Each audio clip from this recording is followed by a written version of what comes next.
Hello जी, नमस्कार, good afternoon. कैसे हो सभी? आप सभी का स्वागत है एवर्स एजुकेशन के यूट्यूब चैनल पे। तो आज एचएसएससी के द्वारा जो ग्रुप डी का एग्जाम लिया गया था 21 अक्टूबर 2023 को मॉर्निंग शिफ्ट का, उस पेपर का हम सॉल्यूशन करते हैं और देखते हैं कौन कौन से क्वेश्चन पूछे गए थे और उनके आपके एग्जैक्ट आंसर जो है वो क्या रहेंगे। सबसे पहला क्वेश्चन, हरियाणा में कितने जिले हैं? सभी बच्चे जानते हैं। इसका आंसर बिल्कुल ऑप्शन नंबर सेकंड हो जाएगा। राष्ट्रीय सुरक्षा गार्ड एनएसजी के बारे में आपको बताना है कि कौन सा कथन आपका सत्य है। तो ऑपरेशनल हेडक्वार्टर ऑफ एनएसजी ये आपका मानेसर के अंदर है, बिल्कुल ठीक है। NSG comes under the control of union ministry of home affairs, तो दोनों के दोनों इसमें ठीक है। तो ऑप्शन नंबर थर्ड यहाँ पे आपका राइट आंसर रहेगा। वर्ष के किस महीने में प्रसिद्ध सूरजकुंड मेले का आयोजन होता है? आप जानते हो सूरजकुंड मेले का आयोजन आपका 3 फरवरी से 19 फरवरी तक इस बार आपका सूरजकुंड मेले का आयोजन किया गया था। कौन सा मेला इस बार आयोजन किया गया था? कमेंट करके बताइएगा। और इस बार आप जानते हो आपका एक तो एससीओ जो कंट्री है उनको यहाँ पे थीम कंट्री बनाया गया था, और जो हमारे पूर्वी राज्य जो है उनको 8 पूर्वी राज्यों को क्या बनाया गया था? थीम स्टेट यहाँ पे जो है वो बनाया गया था इस बार के अकॉर्डिंग, ठीक है। तो आपका फरवरी माह में आयोजन होता है। नेक्स्ट आ जाएगा, महाभारत काल में किस पद का उपयोग किया गया था? हरियाणा को आप जानते हो बहुधान्यक के नाम से महाभारत में जाना गया था। ऋग्वेद के अंदर रज हरियाणा बोला गया था। हरिबंका जो दे रखा है ये सीटी प्री में आया था, ये बोला गया था अखंड प्रकाश के अंदर। और अखंड प्रकाश जो पुस्तक है वो किसकी है? धरणीधर की। उसके अंदर हरियाणा को क्या बोला गया था? हरिबंका या हरिबाणक करके बोला गया था। Option number A. तो इसका महाभारत काल में पूछा गया तो बहुधान्य कहोगे। ऋग्वेद के अंदर रज हरियाणा है, हर्षचरित्र के अंदर श्रीकंठ जनपद के तौर पे हम जानते हैं। पिंजौर की प्राचीन विरासत को बढ़ावा देने के लिए प्रतिवर्ष 2 महोत्सव मनाए जाते हैं। एक तो पिंजौर विरासत महोत्सव है और दूसरा महोत्सव कौन सा हो जाएगा? तो बिल्कुल सभी जानते हैं ऑप्शन नंबर थर्ड, आम महोत्सव यानी मैंगो फेस्टिवल का आयोजन किया जाता है। पिंजौर हेरिटेज फेस्टिवल जो है इसका आपका आयोजन कब से करवाया जाता है? तो आप कह दोगे इसका आयोजन करवाया जाता है 2006 से, और आम महोत्सव का 1992 से, है ना। तो ये वाला जो आपका महोत्सव है आम महोत्सव, इस बार 30वां आम का मेला लगाया गया था जो कि 7, 8 और 9 जुलाई को आयोजन किया गया था मैंगो फेस्टिवल के बारे में। निम्न में से हरियाणा का पर्यावरण और वन्य जीव मंत्री कौन है वर्तमान में? तो आपके कौन हो जाएंगे? कंवरपाल गुर्जर हो जाएंगे। अनिल विज गृह मंत्री है आपके। आयुष स्वास्थ्य मंत्री मूलचंद शर्मा परिवहन। आपके हायर एजुकेशन की बात करोगे तो ये इनके पास खान वाला है, इलेक्शन वाला है। दुष्यंत चौटाला हमारे डिप्टी सीएम है जिनके पास आपका डिपार्टमेंट है, जो फूड सप्लाई वाला डिपार्टमेंट इनके पास है, एक्साइज वाला इनके पास है। मुख्यमंत्री प्रगतिशील सम्मान योजना के द्वारा कितनी श्रेणियों की भू जोत में कृषि कार्य हेतु प्रगतिशील किसानों को अभिप्रेरित किया जाता है? यहाँ पर देखिए, मुख्यमंत्री Pragatisheel Samman Yojana is to motivate the progressive farmer for adapting best agriculture in how many categories. तो ये वाला आपका कितना आ जाएगा? तो ये 3 कैटेगरी में आपका दिया जाता है। आप यहाँ पे देखोगे applicable for the farmer having land holding, एक तो 10 एकड़ से ज्यादा होगा उनको दिया जाता है, दूसरा आपका 5 से 10 एकड़ के बीच में, और तीसरा आपका जो दिया जाता है जिनके पास 5 एकड़ से कम जमीन होगी। तो ये यहाँ पर मैंने आपके सामने लगाई दिया, यही वाला आपका है मुख्यमंत्री प्रगतिशील किसान सम्मान योजना के बारे में। तो इसका आंसर बिल्कुल अपना कौन सा? सेकंड ऑप्शन जो है वो बन जाएगा। निम्न में से कौन सा हरियाणा का आपका राज्य वृक्ष है? तो राज्य वृक्ष कौन सा हो जाएगा? देखो, बरगद वाला तो अपना होगा नहीं, भारत का बरगद है। पवित्र अंजीर, अच्छा हम इसको आप जानते हो किसे, जैसे इसका यहाँ पे आप साइंटिफिक नेम देखोगे सेकेंड फिग के नाम से हम जानते हैं, इसको बो का पेड़ बोला जाता है, पीपल के पेड़ के नाम से जाना जाता है। तो सेकंड ऑप्शन राइट आंसर। आप बाकी को यहाँ पे एलिमिनेट करके भी आप इसका आंसर लगा सकते थे, सेकंड ऑप्शन। नेक्स्ट, कथनों पर विचार करना है। रोहतक में पुलिस आयुक्तालय यानी रोहतक हैज पुलिस कमिश्नरेट, बिल्कुल नहीं है। आप जानते हो हरियाणा के अंदर टोटल 4 ही पुलिस कमिश्नरी है। सबसे पहले गुरुग्राम, फिर फरीदाबाद, फिर पंचकुला, और चौथी भी हाल ही के अंदर 1 जनवरी 2023 को या 31 दिसंबर 2022 को आपकी पुलिस कमिश्नरी बनी थी, वो सोनीपत बनी थी चौथी। और इसके पहले जो कमिश्नर बने थे वो 20 सतीश जो बालन जो है वो बने थे। नेक्स्ट आ जाओ, वर्ष 2022-23 के लिए हरियाणा राज्य में स्वास्थ्य के लिए कुल व्यय का कितना प्रतिशत आवंटित किया गया? इससे में अभी हर शिफ्ट में लगभग पॉसिबिलिटी है कि ये क्वेश्चन पूछा जाएगा, और इसके जितने भी आंकड़े हैं जहां से पिछली बार क्वेश्चन आया था सीटी प्री में, वो सारे के सारे मैंने अवर्स एजुकेशन के टेलीग्राम चैनल पर शेयर कर दिए हैं, तो आप जाकर वहां से भी इसको देख सकते हो। सेकंड ऑप्शन अपना राइट आंसर है। निम्न कथनों पर विचार करना है। सोनीपत झज्जर की सीमा दिल्ली के साथ लगती है, बिल्कुल आप जानते हो। दिल्ली की जब बात करते हैं तो दिल्ली को हरियाणा ने 3 ओर से घेर रखा है, सोनीपत, झज्जर, गुरुग्राम और फरीदाबाद। रोहतक की सीमा दिल्ली से नहीं लगती, तो रोहतक आपका वो जिला है जिसकी सीमा किसी के साथ नहीं लगती। हरियाणा में एक चरखी दादरी है, एक रोहतक है, दोनों की सीमा किसी अदर स्टेट या यूटी के साथ नहीं लगती, तो दोनों के दोनों थर्ड ऑप्शन। नीमराणा जो किस राज्य में है? वैसे तो राजस्थान में, बट यहाँ पे जो क्वेश्चन आपने देखा होगा कि सारे के सारे हरियाणा जीके के क्वेश्चन आए हैं, तो यहाँ पे जो आंसर माना जाएगा वो सेकंड ही यहाँ पे माना जाएगा, क्योंकि ये पूरे के पूरे जो क्वेश्चन की सीक्वेंस चलिए कंप्लीट हरियाणा जीके के क्वेश्चन है। हरियाणा में राज्यसभा की सीटें बिल्कुल अपनी ऑप्शन नंबर 4 हो जाएगा, 5 सीटें हैं। कथनों पर विचार करना है। देखो नाडा साहिब गुरुद्वारा जो दे रखा है ये अपना कहाँ पे है, तो नाडा साहिब गुरुद्वारा अपना अंबाड़ा में ना होकर ये पंचकुला के अंदर है, पंचकुला के अंदर है। नेक्स्ट ये घग्गर नदी के तट पे है, तो बिल्कुल आपका पहला तो गलत हो जाएगा, सेकंड ठीक है, तो केवल बी अपना सेकंड ऑप्शन। इस जिले में रक्षा विश्वविद्यालय, तो आपका फर्स्ट डिफेंस यूनिवर्सिटी की आप बात करते हो तो बिनोला गुरुग्राम के अंदर हो जाएगा, ऑप्शन नंबर सेकंड 2013 में जिसकी स्थापना की गई और मनमोहन सिंह के द्वारा जिसका उद्घाटन किया गया। इंदिरा गांधी अति उष्मीय शक्ति परियोजना हरियाणा के किस जिले में है, झज्जर के अंदर हो जाएगा। आप जानते हो हरियाणा का सबसे बड़ा जो थर्मल पावर प्लांट हम बोलते हैं वो Indira Gandhi thermal power plant है, लगभग 1500 मेगावाट इसकी क्षमता है ना, तो झज्जर के अंदर हो जाएगा। महात्मा गांधी भी झज्जर के अंदर है, झाड़ली के अंदर, और एक आपका इंदिरा गांधी है, इसको दूसरा नाम आप देते हो अरावली सुपर तापीय परियोजना ना, ये दोनों नाम इसी के हैं। हिसार के अंदर जो है वो आपका राजीव गांधी वाला है। देखो महात्मा गांधी इंदिरा गांधी दोनों के दोनों झज्जर में है, राजीव गांधी जो है वो आपका हिसार के अंदर है जिसकी 2010 में स्थापना हुई थी, ये भी पहले एग्जाम में आपका पूछा जा चुका है। गरिमा चौधरी का संबंध किससे हो जाएगा, जूडो से, ए ऑप्शन यहाँ पे। नेक्स्ट आ जाएगा कि निम्न में से हरियाणा की ओर से रणजी ट्रॉफी किसने नहीं खेला था, तो इसका आपका राइट आंसर क्या हो जाएगा, कपिल देव, राजेंद्र गोयल, सरकार तलवार, इसका ऑप्शन नंबर ए आपका जो है वो राइट आंसर रहेगा। वैसे तो इसके बारे में कोई ऑथेंटिक नहीं है, बट जैसे मनिंदर सिंह की बात करते हैं तो ये शायद पुणे से संबंधित है, बाकी तीनों का संबंध हरियाणा से कहीं ना कहीं संबंध बनता है, तो इसका ये आंसर। नारनौल किस जिले में है, तो महेंद्रगढ़, आप जानते हो महेंद्रगढ़ एकमात्र ऐसा जिला है जिसका मुख्यालय इसके खुद में ना होकर नारनौल के अंदर, और नारनौल पावड़ियों के शहर बीरबल नगरी के नाम से हम जानते हैं। कौन सी नृत्य शैली मेवात से संबंधित है, अच्छा धमाल, रतवाई, फाग, गुगा, तो रतवाई नृत्य जो मेवात के अंदर फिरोजपुर चिरका की तरफ आपका ये नृत्य जो वो किया जाता है। महाभारत के रचयिता वेदव्यास हो जाएंगे, ऑप्शन नंबर 4 यहाँ पे। कपास उत्पादक जिलों में से एक नहीं है, इस क्वेश्चन में थोड़ा यहाँ पे डाउट होगा, क्योंकि अगर कपास की बात करोगे तो कपास हरियाणा के अंदर मोस्टली तो सिरसा के अंदर होती है, और कपास के लिए मिट्टी हमारी उपयुक्त होती है वो कौन सी, काली मिट्टी। और एक बार पेपर में क्वेश्चन आया था उसमें ये दिया गया था कि हरियाणा में कौन सी मिट्टी नहीं पाई जाती, तो काली उसका आंसर माना गया था। अगर हम इस अकॉर्डिंग देखेंगे तो आपका कपास जो है वो यहाँ पे I think maximum possibility Rewari के साथ हो सकता है, क्योंकि रेवाड़ी आपका वो एरिया जो राजस्थान के टच में है और वहां पे आपकी रेतीली मिट्टी होती है, मोटा अनाज यहाँ पे उत्पन्न होता है, तो इस अकॉर्डिंग यहाँ पे 4th ऑप्शन पे। बट फिर भी एक आधा क्वेश्चन में बिल्कुल डाउट में छोड़ूंगा। सकल राज्य घरेलू उत्पाद एसजीडीपी के बारे में विचार करना है। हरियाणा जीएसडीपी बिहार के जीएसडीपी से अधिक है, बिल्कुल ठीक है।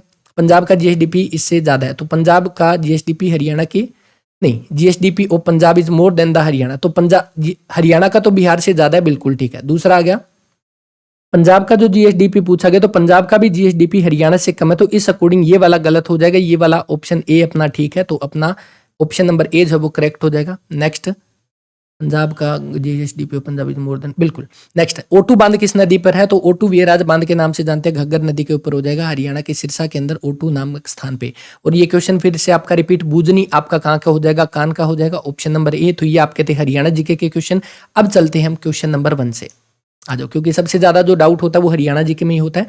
अपम पुट्टू इडियम खाद्य पदार्थों में भारत के किस राज्य से संबंधित हो जाएगा, तो ये आपके जो खाद्य पदार्थ हो जाएंगे, देखो पंजाब गुजरात से तो होगा नहीं, अब इनमें आपका कौन सा आ जाएगा, केरल तमिलनाडु की तरफ होता है, ऑप्शन नंबर 4। भारत को किस वर्ष स्वतंत्रता प्राप्त हुई थी, तो भारत को स्वतंत्रता प्राप्त 15 अगस्त 1947 को, पाकिस्तान हुआ था एक दिन पहले 14 अगस्त 1947 को, थर्ड ऑप्शन राइट आंसर है। भारत गणतंत्र कब हुआ, आप जानते हो 26 जनवरी 1950 को भारत गणतंत्र हुआ था, स्वतंत्र हुआ था 15 अगस्त 1947 को। और जो सीईटी मेंस में एक क्वेश्चन आया था माउंट बेटन योजना के बारे में, तो जून 1947 के अंदर माउंट बेटन योजना जो है वो आपकी आई थी। जनगणना 2011 के अनुसार भारत की साक्षरता दर कितनी है, तो इसके अकॉर्डिंग अगर आप देखोगे तो भारत की साक्षरता दर अप्रोक्सीमेट 74.04% है, बट यहाँ पे अगर नहीं दिया हुआ तो हम इसके साथ जाएंगे, ऑप्शन नंबर ए। और इसमें भी अगर आप इसको फर्दर डिवाइड करोगे तो जो मेल की साक्षरता दर है वो अप्रोक्सीमेट 82% है, और फीमेल की कितनी हो जाएगी, अप्रोक्सीमेट 65%। अब आ जाओ इधर, अगर हम हरियाणा की बात करें तो हरियाणा की साक्षरता दर पूछी जा सकती है कितनी, 75.6% ओवरऑल हो जाएगी, है ना। और नेक्स्ट इसके बाद जो बात आती है आपकी 75.6 ओवरऑल, तो पुरुषों की कितनी है 84.1 और महिलाओं की 65.9।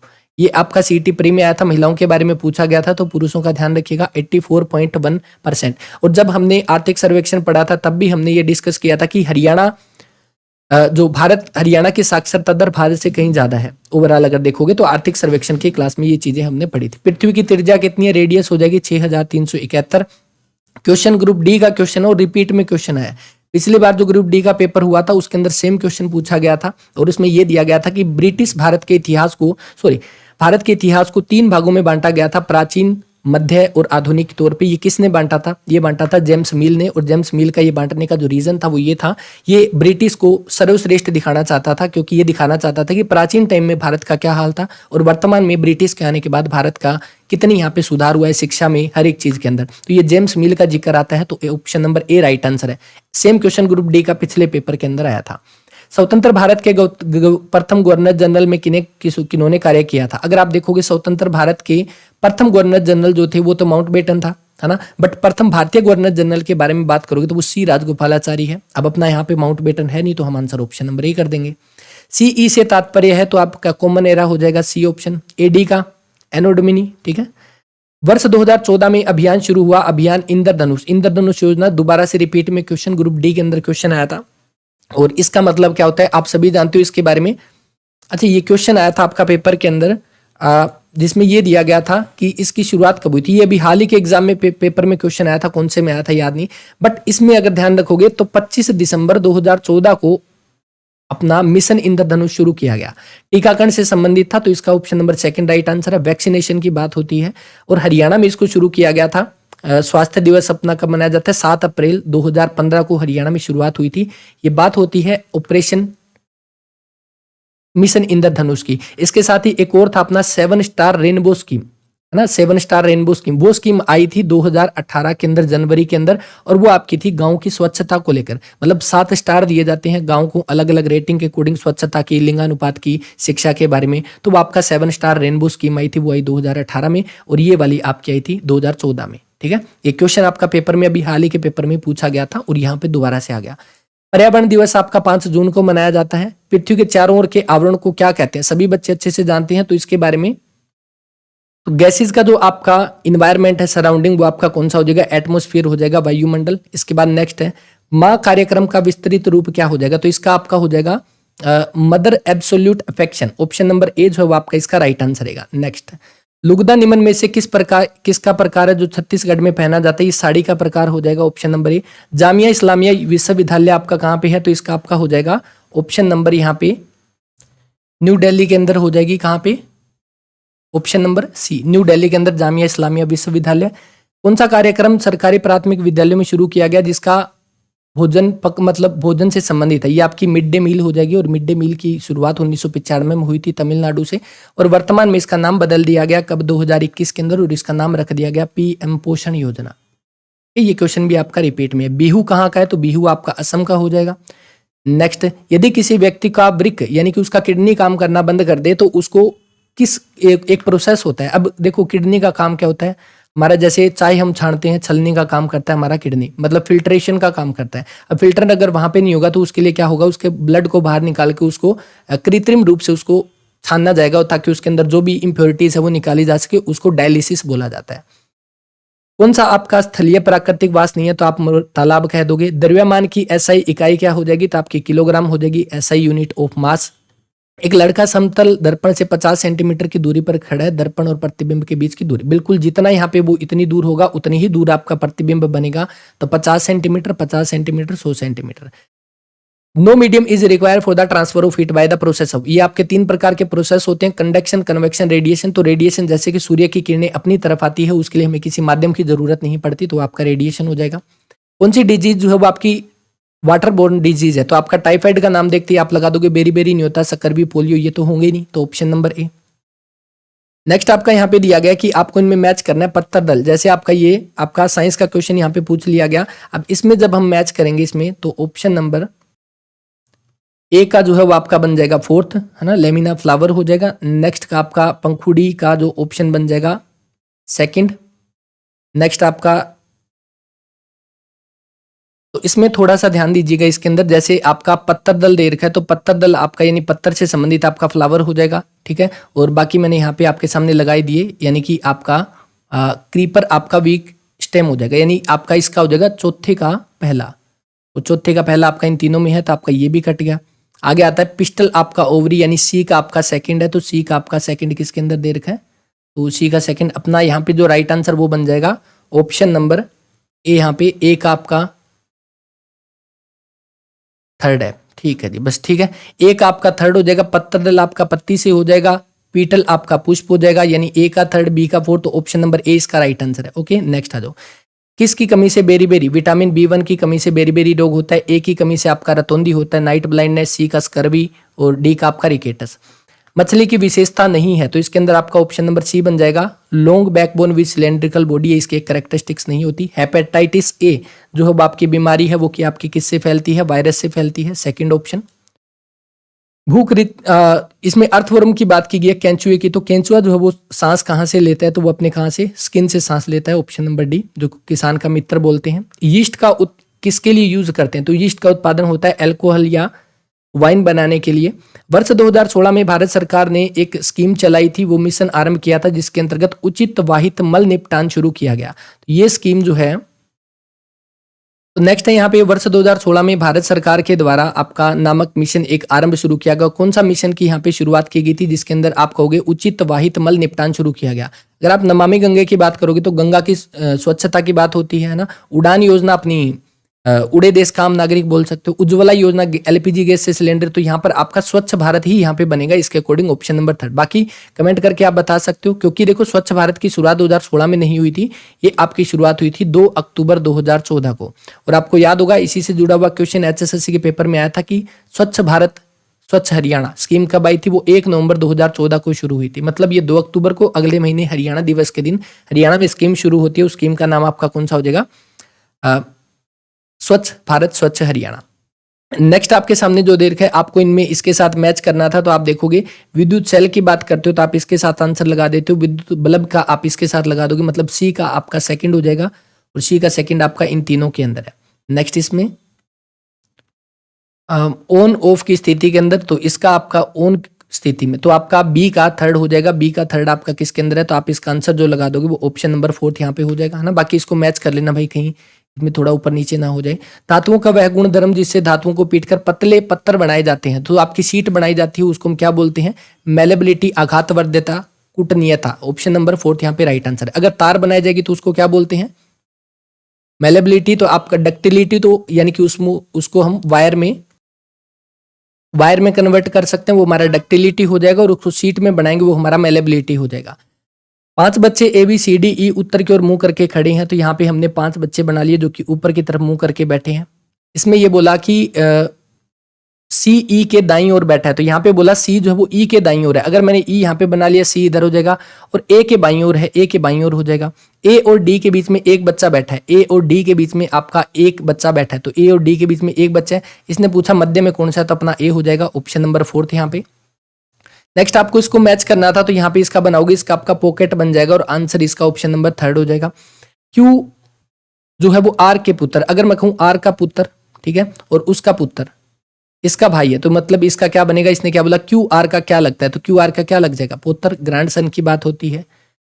यदि किसी वर्ष में 25 अगस्त को गुरुवार है, तो उस महीने में टोटल मंगलवार कितने हो जाएंगे? अगर इस समय पे आपका 25 अगस्त को गुरुवार है, तो आप देखोगे नेक्स्ट आपका जो मंगलवार कब आएगा, तो आप कह दोगे 26, 27, 28, 29, 30 और 31। 31 का महीना है अगस्त का, तो इस अकॉर्डिंग यहाँ पे हम आंसर क्या लगा देंगे इसमें?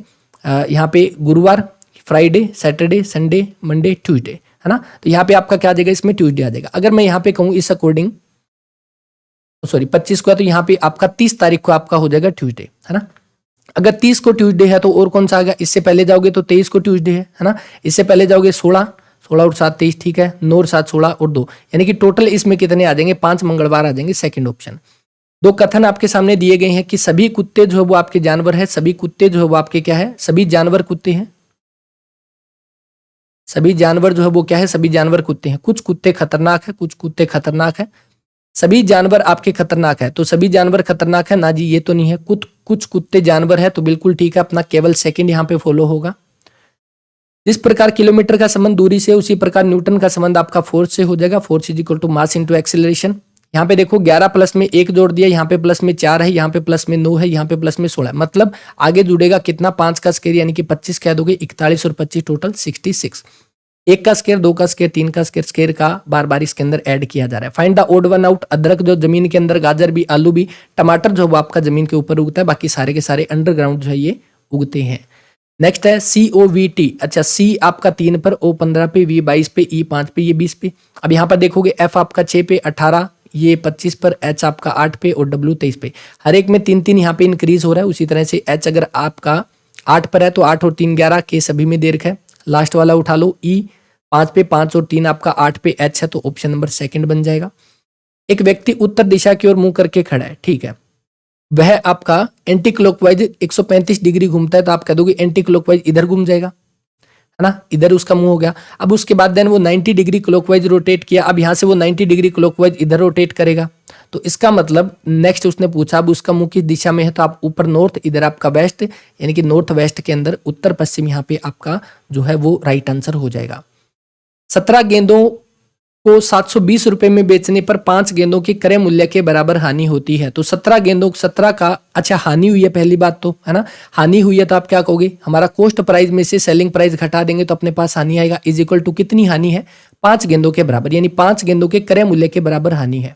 अब यहां से देखो आप क्या लिखोगे, 17 CP, वो इधर आ जाएगा माइनस में 5 CP is equal to 17 SP, ठीक है। अब यहां से आप देखोगे यहां पर आपका क्या बना, 12 CP is equal to 17 SP, है ना, 12 CP is equal to 17 SP, और इनकी वैल्यू हमें कितनी दे रखी है, इसने बोला इनकी वैल्यू अपनी कितनी है 720, ये दे रखी है, उसने बोला 17 गेंदों को 720 में बेचा है, 17 का SP की वैल्यू कितनी है 720, इसका मतलब 12 CP की भी वैल्यू हमारे पास कितनी है 720, तो CP 1 की कितनी आ जाएगी आपके पास 12 6 के 72, ऑप्शन नंबर 4।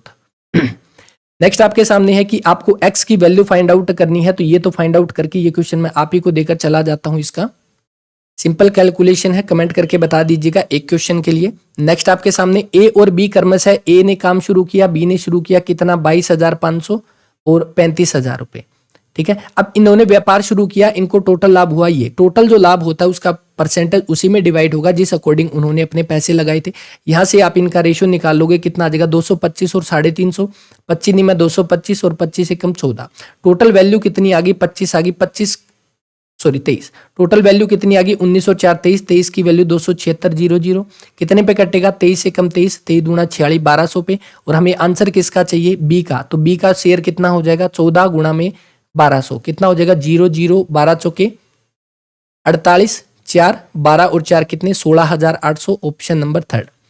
नेक्स्ट दिया गया x इज इक्वल टू 1/3 है, और तो हमें ये वैल्यू बतानी है। देखो x की जगह पे 1 रख दो, y की जगह पे 3 रख दो, 1 का स्क्वायर प्लस में 3 का स्क्वायर बटे में 1 का स्क्वायर माइनस में 3 का स्क्वायर, कितना हो जाएगा, तो आप देखोगे 3 3 9 1 10 है, नीचे आपका 9 में से गया -8, यानी कि -5 बटा में 4, ऑप्शन नंबर 4 3 यहाँ पे।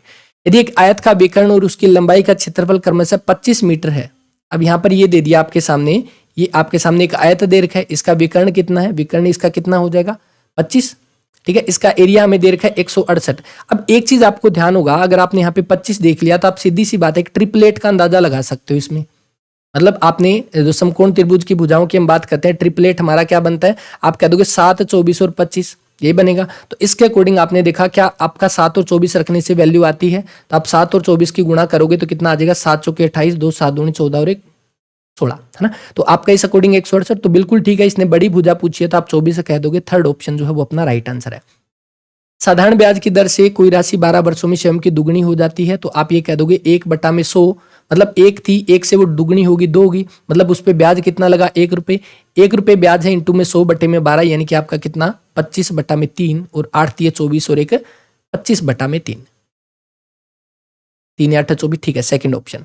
अरुण एक सेल से एक स्केट्स का जोड़ा खरीदता है जहां से उसको 20% बट्टा मिलता है, यदि उसने 1600 रुपए दिए तो उसको कितने रुपए अंकित मूल्य था। देखो उसने जो 1600 रुपए दिए ना वो किसी का 80% था, तो यहां पर आप वैल्यू निकाल लोगे, कितना हो जाएगा 2000, ऑप्शन नंबर 4। नेक्स्ट आपको करेक्ट स्पेल्ड यहाँ पे वर्ड जो है वो चूज करना है, तो यहाँ पर सबसे पहला ऑप्शन जो दे रखा है करेक्ट स्पेलिंग जो है वो अपनी कौन सी हो जाएगी इसमें, ऑप्शन नंबर यहाँ पर सेकंड, यहाँ पे करेक्ट स्पेलिंग हो जाएगी। नेक्स्ट जो दे रखा है बेस्ट एक्सप्रेस यानी एक्टिव पैसिव के बारे में क्वेश्चन पूछा गया था, तो इसके अंदर आपका जो ऑप्शन बन जाएगा वो सेकंड ऑप्शन बनेगा, ठीक है, इसमें आप देख लीजिएगा इसके अंदर। नेक्स्ट जो दे रखा है इसका आपका ऑप्शन नंबर सेकंड बनेगा, QPSR बन जाएगा। Shakti said to his friend look out there is a snake behind you, इसके अंदर आपका आ जाएगा ऑप्शन नंबर सेकंड यहाँ पे, ठीक है, शक्ति एक्सक्लेम्ड। नेक्स्ट आपका इनमें एरर बताना था, तो इसके अंदर एरर आपका यहाँ पे आ जाएगा, तो ऑप्शन नंबर ए। देखो लगभग एक्यूरेसी मैं आपको करूँ अप्रोक्सीमेट 98 या 99% एक्यूरेसी के साथ करवा रहा हूँ, एक आधे क्वेश्चन में थोड़ा डाउट हो सकता है, वो मैं आपको पहले बता दूंगा। You will not overtake him unless you walk quickly, A white elephant क्या होता है, एक एक्सपेंसिव चीज होती है और जिसका कोई यूज नहीं होता, यूजलेस एंड एक्सपेंसिव थिंग्स हो जाएगी। Find out the frequent, frequent का मतलब होता है मतलब रेगुलर, कोई फ्रीक्वेंट कोई काम होता है ना, तो उसका आपका अपोजिट पूछा गया, तो आप इसका रेयर जो आंसर कर दोगे। होपफुली के बारे में पूछा गया कि होपफुली का सिनोनिम क्या हो जाएगा, तो पॉजिटिवली, है ना, होप होती है, पॉजिटिव होप हो जाएगी। Passenger are requested not to sit on the floor, तो इस क्वेश्चन में, तो इसके अंदर आपका जो है जहां तक पॉसिबिलिटी है इसका नंबर 4th आएगा, बाकी इसको फिर मैं यहाँ पे एक थोड़ा डाउट में छोड़ूंगा, इसका ऑप्शन नंबर 4th। नेक्स्ट दिया गया मेरे वाक्य में संबंध कारक, संबंध कारक जहां पे भी आएगा वहां पे का के की बात की जाएगी। अब इस बाग में मत घूमो, बाग का आपका वाटिका हो जाएगा। अक प्रत्यय लगाने में, तो अक प्रत्यय किसके अंदर, देखो दैनिक के अंदर आपका क्या लगता है, इक प्रत्यय लगता है। दैनिक के अंदर कौन सा इक प्रत्यय लगेगा, तो सी ऑप्शन कट जाएगा। अक पूछा गया, यहाँ पे इक लग रहा है। कुल्हाड़ियों को आते देख पेड़ रो पड़े, तो ये एक मानवीकरण अलंकार है, यानी जो पेड़ों को एक संज्ञा दी गई है मानवों की कि वो उसको देखकर रो पड़े, तो इसलिए आपका ये वाला आंसर हो जाएगा। वाक्य में कौन सा आपका शुद्ध रूप नहीं है, प्रकृति और जीवन का घोर संबंध है, बिल्कुल ठीक है। समुद्र पर नौका तैर रही है, बच्चे मैदान में खेल रहे हैं, शहरों में प्रदूषण कम हो रहा है, तो इसका समुद्र में आना चाहिए यहाँ पे, सेकंड ऑप्शन। जिस समास में पहला पद प्रधान हो उसे कहते हैं आपका कौन सा, अव्ययी भाव समास। जिसमें दूसरा प्रधान हो उसमें हम तत्पुरुष समास कहते हैं, और जिसमें दोनों आपके प्रधान हो उनमें हम द्वंद्व समास कहते हैं, समझ गए। जिनमें दोनों हो उनमें द्वंद्व, जिनमें आपका उत्तर पद हो उनमें तत्पुरुष, और जिनमें आपका प्रथम पद हो उनमें आपका अव्ययी भाव समास हो जाएगा। वर्तनी के तौर पे शुद्ध बताना है, शुद्धिकरण आपका गलत है, शुद्धिकरण आपका ऐसे आ जाएगा, शुद्धिकरण ठीक है। उज्जवल भी गलत है, दोनों जे आधे। मुहूर्त ठीक है, पैतृक अपना जो है वो पैतृक ऐसे आ जाएगा, तो इसका आपका ऑप्शन नंबर 3 ठीक है। रात और संध्या के बीच की वेला, ये दोबारा से ग्रुप डी का रिपीट के अंदर क्वेश्चन आया भाई, ठीक है। तो एक तो बजट की क्लास है, सॉरी बजट के जो आपका आंकड़ा जो लेटेस्ट पूछा जा रहा है, और एक आपका जो आंकड़ा है वो है पिछला ग्रुप डी के पेपर, वो मैं अवर्स एजुकेशन के टेलीग्राम चैनल पे डाल दूंगा, तो वहां पे आप इसको जाकर पढ़ लीजिएगा कल जिनका पेपर है। तो रात और संध्या के बीच की वेला को गोधूली कहते हैं। नी प्लस में आशा के योग से बनने वाला उपयुक्त निराशा हो जाएगा। बहती गंगा में हाथ धोना, बिल्कुल अवसर का लाभ उठाना, ऑप्शन नंबर 3। ये थे जी अपने क्वेश्चन, और उम्मीद करता हूँ सारे के सारे क्वेश्चन हो गए हैं। बट इसमें जहां तक मैंने पेपर देखा था इस पीडीएफ के अंदर मेरे पास कुछ शायद 5-4 क्वेश्चन इसके अंदर नहीं है, शायद एक पेज मिसिंग है। तो जो भी बच्चा किसी के पास कंप्लीट पेपर हो तो वो पीडीएफ शेयर कर सकता है, और उम्मीद करता हूँ आपको सारे के सारे क्वेश्चन मैंने 100% करेक्ट बताए होंगे। एक आधे में थोड़ा डाउट हो सकता है, वो मैंने आपको पहले ही बता दिया। तो पीडीएफ दोनों इस पेपर की भी अवर्स एजुकेशन के टेलीग्राम चैनल पे हो, नेक्स्ट पेपर जैसे ही होता है उसकी भी पीडीएफ आपको अवर्स एजुकेशन के टेलीग्राम चैनल पे मिल जाएगा। थैंक यू वेरी मच, अपना ख्याल रखिएगा, और क्लास के बारे में अपना कमेंट करके जरूर बताइएगा। मैंने फिर आपको बता रहा हूँ कि लगभग अप्रोक्सीमेट 98-99% एक्यूरेसी के साथ मैंने क्वेश्चन करवाए हैं। एक आधे में थोड़ा ऊपर नीचे हो सकता है, जो भी आंसर होगा उसको कमेंट बॉक्स में आप सभी को बता दिया जाएगा। थैंक यू वेरी मच, मिलते हैं नेक्स्ट वीडियो में, तब तक के लिए अपना ख्याल रखिएगा, और नेक्स्ट शिफ्ट वालों के लिए और कल वालों के लिए ऑल द बेस्ट। अच्छा सा पेपर करके आइएगा, और सॉल्यूशन आपको अवर्स एजुकेशन के यूट्यूब चैनल पे मिल जाएगा। Thank you ji.